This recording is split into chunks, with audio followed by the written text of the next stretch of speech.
আসসালামু আলাইকুম, welcome back to my channel, my page. সবাই কেমন আছেন? আশা করি খুব ভালো আছেন। তো দুপুরবেলা জোহরের নামাজ পড়ে একটু রেডি হয়ে নিলাম। আসলে রেডি হয়ে নিছি মেয়ের পেরেশানিতে।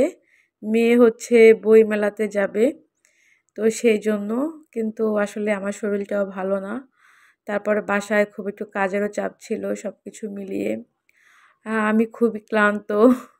তো এই তো মেয়ে রেডি হচ্ছে, আমি রেডি হয়ে গেছি। এখন আসলে কি পরবো, জুতাটা আসলে দেখি শু পরবো না কেস পরবো না এমনি গিয়ে প্রচুর পরিমাণ পায়ে ব্যথা করতেছে।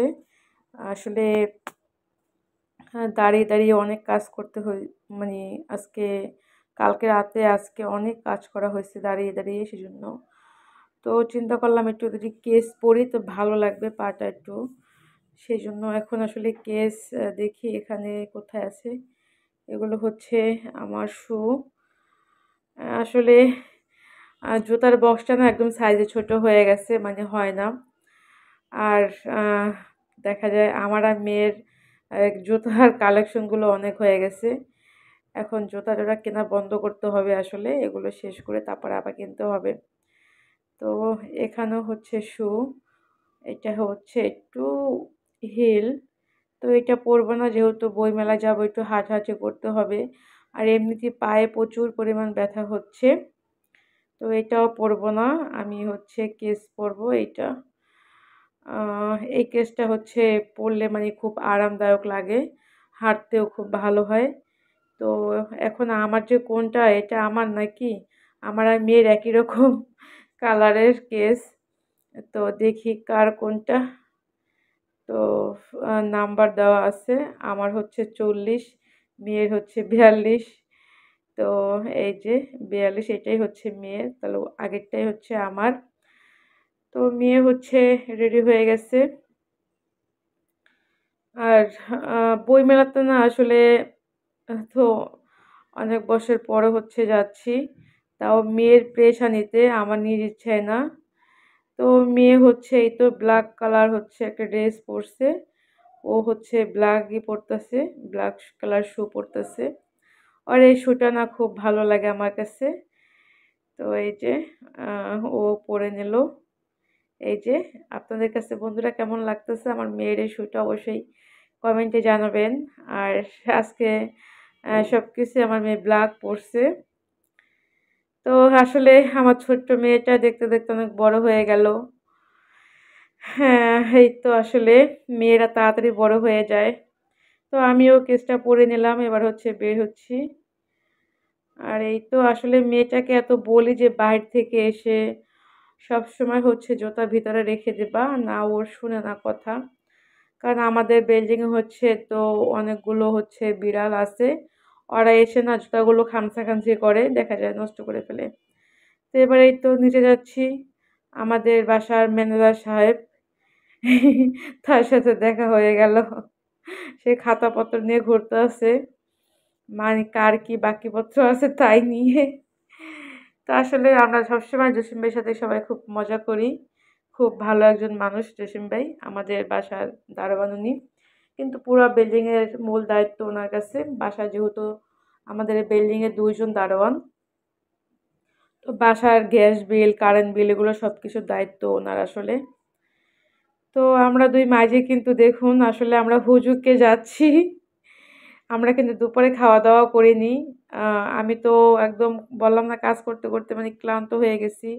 তার ভিতরে শরীরটা আসলে একদমই ভালো না। আর সকাল থেকে আমার মেয়ে কি করছে জানেন? খালি পেটে না মানে অনেকগুলো পানি খেয়ে ফেলছে। ওই পানি খাওয়ার পর শুধু মানে ওর নাকি বমি আসতেছে। এই অবস্থা। তো যাই হোক, অনেক যানজট ছিল। অনেক যানজট পাড়িয়ে আমরা এই তো ফাইনালি চলে আসলাম বইমেলার এখানে। তো আসলে আহ আসলে জনগণ না এখন হুজুগে ঘোরাফেরা করে। আমরা যেরকম হুজুগে বের হইছি। তো এখানে এসে না আমার কেমন খুবই খারাপ লাগতেছে, আমার একদমই ভালো লাগতেছে না। কেমন যেন আসলে একটু রৌদ্রর তাপ ছিল। তারপরে মানুষজন সবকিছু মিলে কেমন গরম, গরম লাগতেছিল আমার কাছে। এদিক থেকে মেয়ে এত সুন্দর ভাজা পোড়া দেখে মেয়ে বলল, "মা একটু কিছু খাই।" আবার যেহেতু দুপুরে খেয়েও আসেনি, তো আমি বললাম, "বাবা ১ম অল্প কিছু নিয়ে খেয়ে দেখো কেমন?" আমার কাছে ভালো লাগতে ছিল না। তবে খাবারটা মোটামুটি মজা ছিল কিন্তু এত তেল ছিল ধারণার বাইরে। সেজন্য আর বেশি খেলাম না। আমি জাস্ট ১ পিস বেগুনি খেলাম। তো তারপরে আমরা একটু ভিতরে চলে আসলাম। আর ভিতরে এসে আসলে জনগণের থেকে আমি পুলিশ ভাইদের বেশি দেখতেছি। এত পুলিশ ছিল এখানে। হ্যাঁ, যাই হোক আমাদের নিরাপত্তার জন্যই তারা আছে। তো এবার একে, একে আ বই মেয়ে দেখতেছিল। মেয়ে তো আমি হচ্ছে আ মিজানুর রহমান আজহারির যে নতুন যে বইটা বের হইছে ওইটা আসলে আমি খুঁজতেছিলাম। কিন্তু ওটা নাকি এখনো তাদের এখানে মানে এসে পৌঁছায় নাই। তো ওই ভাইয়াটা বলল যে, "আপু আপনি চাইলে অনলাইনে অর্ডার করতে পারেন।" তো আমি বললাম, "ঠিক আছে, বাসায় বসে অনলাইন অর্ডার করব। সমস্যা নাই।" আর মেয়ে হচ্ছে ও কি বই কিনবে ওই ভালো জানে। তো ও দেখতেছে যাই হোক এখন তো মেয়ে একটু, একটু করে বড় হচ্ছে। ওর নিজস্ব একটা চয়েস আছে। সবসময় তো আমি চয়েস করে দিলে হবে না। তো ও ওর মতো করে আমি বললাম যে, "তোমার যেরকম ভালো লাগে তুমি নাও তোমার।" আর হঠাৎ করে আমি না খুব চমকে গেছি এই মানুষটাকে দেখে।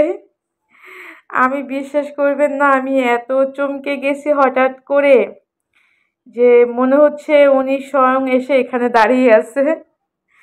আমি সত্যি কথা অনেক বেশি চমকে গেছি। এক তো রৌদ্রে মানে খুবই লাগতেছিল। তার ভেতরে না এখানে প্রচুর পরিমাণ গরমও লাগতেছিল আজকে কেমন যেন।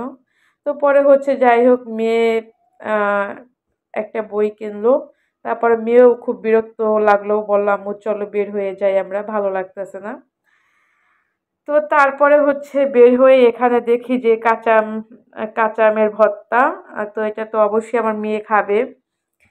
তারপরে হচ্ছে এই তো পেয়ারা বানানোও নিলাম। এবার এই তো আমরা গাড়িতে। এখানে এসে দেখি গ্যাঞ্জাম শুরু হয়ে গেছে। কি সাংবাদিক, পুলিশ, সাধারণ জনগণ সবার সাথে সবার গ্যাঞ্জাম। আসলে পুরা বাংলাদেশটাই এখন গ্যাঞ্জাম যা বোঝা যাচ্ছে। তো অনেকক্ষণ এখানে গাড়ি দাঁড়ানো ছিল। তারপরে গাড়ি ঘুরিয়ে তারপরে আসছে। সবকিছু মিলিয়ে খুব বিরক্তকর ছিল এই সময়টা আমাদের।